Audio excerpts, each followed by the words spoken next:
that was actually what you want to happen on the hinge. A nice radius like that. And it shouldn't fall, and when it hits the ground, sometimes the middle of that will like buckle. Like this one buckled. You can tell that kind of 90-degree sharp edge. I don't know if that one will live, but this one, I can almost guarantee it'll live. And the biggest thing we did there was we softened the fall by dropping it into that brush. So it hit that brush before it got past the 90-degree angle to the stump. That's kind of what you want to do, or you want to brush it through a tree.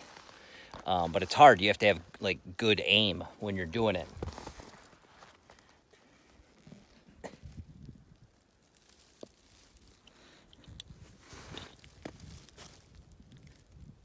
Is it sweet, dear? It is.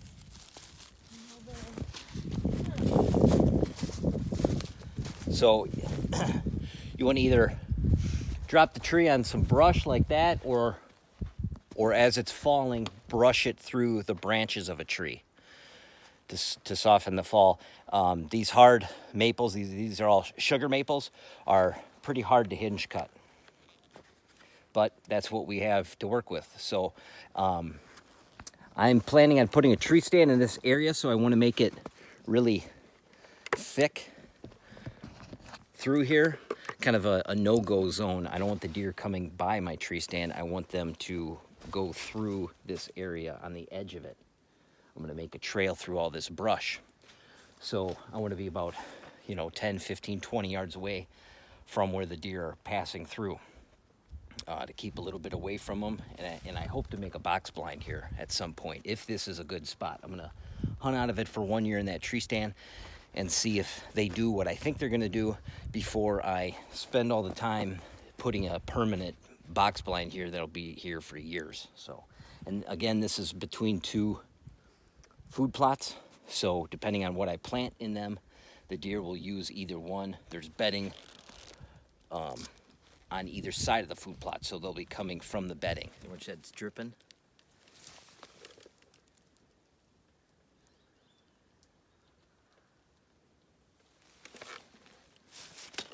Yeah, you can taste how sweet.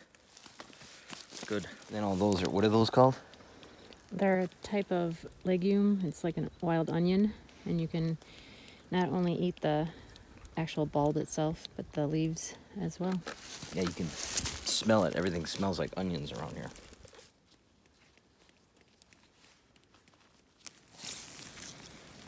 This is what the plant looks like. It's early spring now, but basically this is where the bulb, and then it'll get bigger, and it probably is usually about the size of like a large grape, or I don't think they get much more than a plum. But, and then you just harvest the whole thing, and then the leaves, when they're about this long, 6 inches, is when you want to eat them and use them as well. But I guess they're stored just as well as regular onions, and we have more than anyone could ever utilize. Yeah, they're everywhere. It's the first thing that comes up, and the deer eat them too. You can see right there.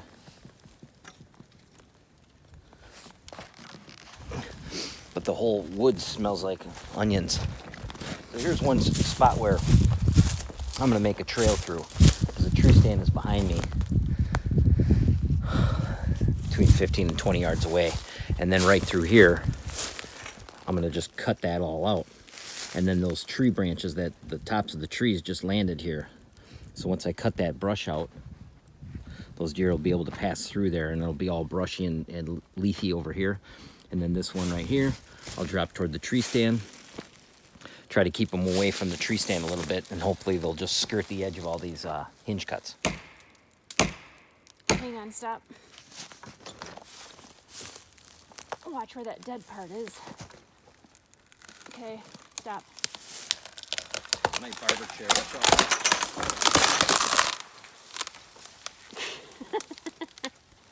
To the left, about 6 inches too much.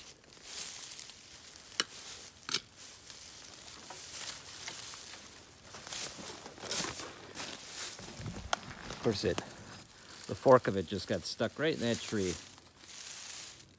That'll make a nice cushion for This us. one wasn't looking good anyway because it had a big bad spot, so that's why I tried to cut underneath it.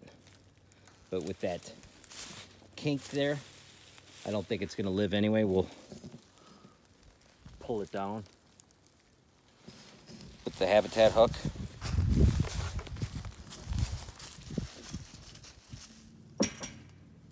Is it not gonna go down because it's wedged? No, it's like in there. Okay, forget it.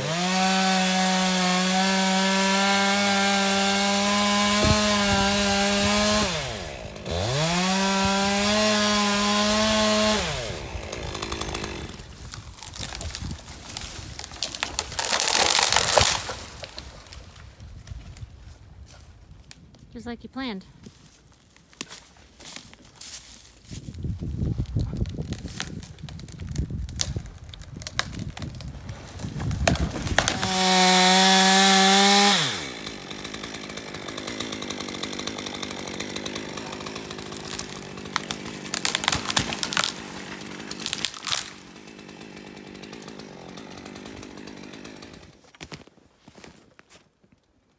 That one might live.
What did you find, Rudy?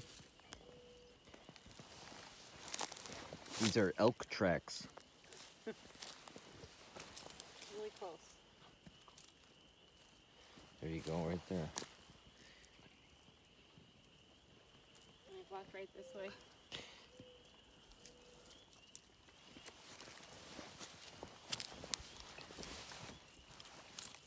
See how big that is.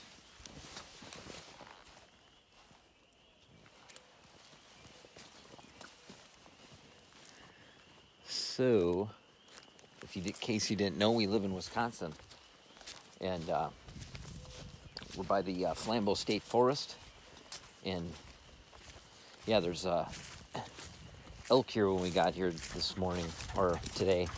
My wife saw.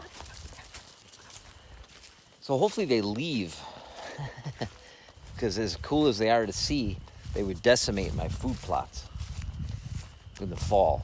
So far, I haven't had a problem with them, but maybe they're coming in to eat the fresh clover in this plot. I think it was 60. They just released this, what was it, not this last winter, but the winter before. Maybe they found my clover plot. Suppose the snake would eat the salamander.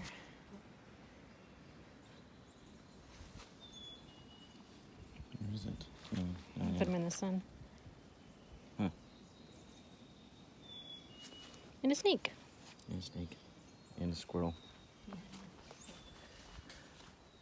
And another squirrel. Oh, jeez. All right, Capone. That's enough.